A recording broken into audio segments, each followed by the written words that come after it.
Hello everyone and welcome back to another day of Road Runner Tiger. Another day, another morning, another episode.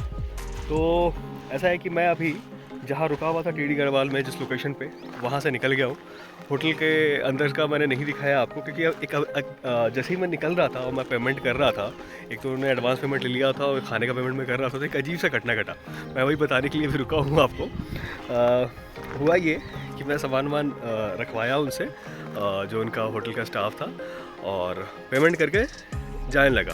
तो कोई 50 रुपये मेरे वहाँ पे बच रहे थे जो उनको मुझे वापस करना था। और नॉर्मली जो सामान रखता है मैं कुछ ना कुछ पैसे दे देता हूँ, कभी दे भी देता हूँ, कभी नहीं भी देता हूँ, डिपेंडिंग अपॉन माई मूड। यही होना भी चाहिए, यही होता भी है। जो वो होटल के जो स्टाफ थे या जो भी थे वहाँ पे, या उसके ऑनर थे, वो कह रहे हैं भैया हो गया। बोले मतलब वो 50 रुपये दो। वो नहीं, वो सामान ऊपर नीचे रखा, आपको खाना दे के आया, 50 रुपया उसके लिए। मैंने बोला मतलब मैं उनको 20 रुपये दूंगा, मैं 10 रुपये दूंगा, मैं नहीं दूंगा। नहीं भैया 50 रुपये तो लगेगा उसका। कल होटल का नाम मैंने आपको लास्ट एपिसोड में दिखाया था, आप देख लेना ऐसे करते हैं। और कल ब्लैंकेट देने के टाइम भी कल उन्होंने मुझे बोला कि ब्लैंकेट भैया आप अपना खुद का यूज़ कर लो, ब्लैंकेट क्यों लोगे किसी और का यूज़ किया हुआ। बोला अच्छा। टॉवल के लिए बोले भैया टॉवल तो आपको रखना चाहिए, आप इतना ट्रैवल कर रहे हो, खुद का टॉवल तो रखना ही चाहिए। बोले हाँ भाई, है भैया बात तो सही है। तो भैया अभी ऐसा है कि ऋषिकेश के लिए निकल रहे हैं। ऋषिकेश की दूरी यहाँ से कोई 4 घंटे की है, और अभी टाइम हो रहा है अभी 10:07, मतलब 10:15 के आसपास हो रहा है। और मान के चलो कि 4 घंटा से 4.25 घंटा लगेगा, तो 11, 12, 1, 2, 2:30 बजे के आसपास मैं पहुंच जाऊंगा। तो वहाँ पहुंच के आज रेस्ट करेंगे, अपना कुछ डेटा ट्रांसफ़र कुछ काम करेंगे, और कल जयपुर की तैयारी करेंगे। प्रेम से बोलो सियावर रामचंद्र की जय, संकट मोचन हनुमान की जय। और मंकीज दिख रहे थे रोड पे। अभी मैं सुबह से ध्यान दे रहा हूँ, ये सामने जो है ना, ये सामने वाली पहाड़ी दिख नहीं रही है मुझे क्लियर, फॉग जैसा हो रहा है। मैंने पहले भी किसी एक एपिसोड में बोला था कि यहाँ पे काफ़ी देर तक ना फॉग जैसा होता है, वैली क्लियर विजिबल नहीं होती है। जैसे जैसे दिन चढ़ता है तब वैली विजिबल होती है, या मतलब अच्छा जो खूबसूरत जो लगता है ना वैली, वो शाम के टाइम पे ही लगता है।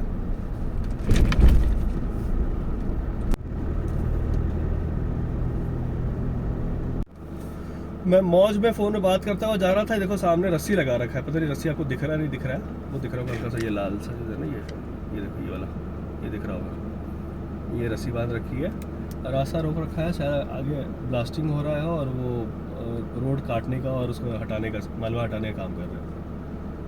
देखिए कितनी देर रुकना पड़ता है यहाँ पे, ज़्यादा रुकना पड़ेगा, आगे चलेंगे, भैया से बात करेंगे। ठंडा होगा उधर? मम्मी कल जहाँ थे वहाँ से तो उतना ठंडा नहीं था, ऋषिकेश में भी नॉर्मल था, लेकिन वहाँ जहाँ गए थे ना, हर्सिल में 2 दिन जहाँ रुके, हाँ। वहाँ तो मेरा तबीयत खराब हो गया, ठंडा लग गया हमको।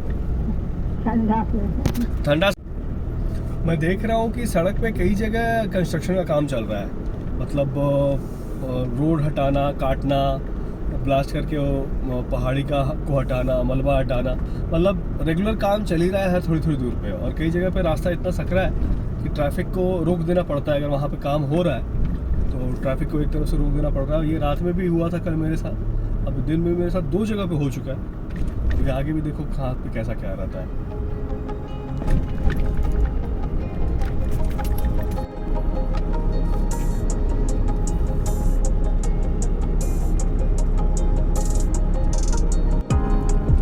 पेट्रोल पंप से डीजल लेना था मुझे, और डीजल कल रात में ही लेने सोचा था मैंने, लेकिन अभी मैंने ले लिया है, थोड़ा सा डीजल ले लिया है। बाकी कल लूँगा यूपी में, या फिर आगे यूपी में थोड़ा सा प्रोबेबली थोड़ा सस्ता है, कंपेरेटिवली थोड़ा सा सस्ता है यहाँ से। तो दूसरी एक और चीज़, मैं एक चीज़ पे ध्यान दे रहा हूँ कि कल रात में जितना दनदनाते हुए मैं गाड़ी चला रहा था ना, अभी नहीं चला पा रहा हूँ। मतलब वो मोमेंटम सेट ही नहीं हो पा रहा है रात वाला। एक तो ट्रैफिक ज़्यादा है, दूसरा ट्रैफिक ज़्यादा होने के कारण आगे कोई भी गाड़ी निकल रही है आगे से सामने से आ रही है तो धूल मिट्टी ज़्यादा उड़ा रही है, तो उससे भी थोड़ा सा ना देखने में समझने में दिक्कत हो रहा है। और ओवरऑल जो है ना मतलब दिन में फ़न नहीं है यार। मतलब हालांकि नज़ारे अच्छे दिखते हैं तो फ़न होता है, लेकिन नज़ारे को खास दिख नहीं रहे कि ये चौड़ी सड़क है। और रात में अच्छा है यार, मुझे रात में ड्राइविंग अच्छा लगता है। लेकिन अगर आपको ध्यान हो तो मैंने लास्ट एपिसोड में मैंने बताया था, वो होटल वाले ने मेरे जो लिए भाई साहब, उन्होंने बोला कि रात में अगर आप गाड़ी चलाओगे तो अगर कहीं कोई एक्सीडेंट हुआ है, कुछ हुआ है, तो वो आपको अपनी तरफ खींचेगा और आपका भी एक्सीडेंट करवा देगा और आपको भी मार देगा। तो रात में कभी नहीं चलना चाहिए पहाड़ों में।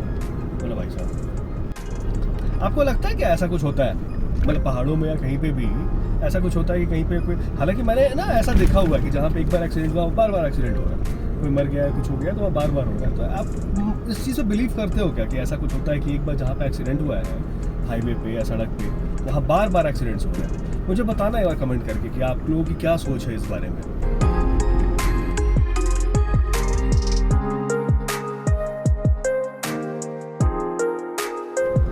और मैं जैसे जैसे पहाड़ों से नीचे ढल रहा हूँ ना, गर्मी बढ़ती जा रही है। मतलब कल रात में मैंने फ़ैन तो ऑन नहीं किया था जहाँ मैं रुका था वहाँ पे, लेकिन हाँ शॉर्ट्स में था, कंफर्टेबल उसी में लग रहा था। और जब मैं सुबह भी निकला हूँ तो मैंने गाड़ी का एसी ऑन किया हुआ है। मेरी गाड़ी में अरे भाई साहब देखो देखो कितनी धूल उठती है, देखो इसी धूल की बात कर रहा था। मेरी गाड़ी में 2 तरह का एसी है। अगर आपको टॉप एसी चाहिए तो वो एसी ऑन करो, और आपको नॉर्मल एसी अगर चाहिए मतलब थोड़ा कम टेम्परेचर वाला, कम टेम्परेचर तो क्या मतलब कम पावर वाला एसी चाहिए तो इको एसी ऑन करो। तो मैं अभी इको एसी में चल रहा हूँ और मुझे ऐसा लगता है ऋषिकेश पहुँचते पहुँचते या ऋषिकेश को क्रॉस करते करते एसी प्रॉपर एसी ऑन हो जाए, क्योंकि यहाँ लैंड में तो अभी मतलब मई का महीना है, प्रॉपर गर्मी होगी, मतलब अच्छी खासी गर्मी होगी वहाँ पे। और जयपुर का तो हाल पूछो मत। मैं आज ही सुबह बात कर रहा था लोगों से, सब बता रहे थे कि बहुत ही भयंकर गर्मी है यहाँ पे अभी। और मैं मतलब एक दिन पहले जो है मैंने मोटी वाली जैकेट पहन रहा था अपना और कैप लगाया हुआ था, टोपी लगाई हुई थी, उसके बाद भी मतलब ठंड लग रही थी। ये हालत ठंड, इनफैक्ट मुझे सबसे ज़्यादा ठंड जो है हर्सिल में लगा। हर्सिल में जहाँ मैंने होम स्टे लिया था, उस होम स्टे में मतलब मुझे ठंड लग गई। शीशा था बगल में जहाँ मैं सोया हुआ था, वहाँ से ठंडी हवा आ रही थी, उसी में ठंड लगी मुझे। ये देखो फिर से रोड कंस्ट्रक्शन चल रहा है यहाँ पे और ट्रैफिक ब्लॉक है। ओ कुछ हटा रहे, हालांकि ज़्यादा लंबा रखेंगे नहीं शायद, अभी हटने ही वाला है। बुलडोजर से नीचे डाल रहा है जो भी मलबा वहाँ गिरा हुआ है। खुल गया ये रोड, करीब 10 मिनट वेट करना पड़ा, 10 मिनट बाद खुला गया।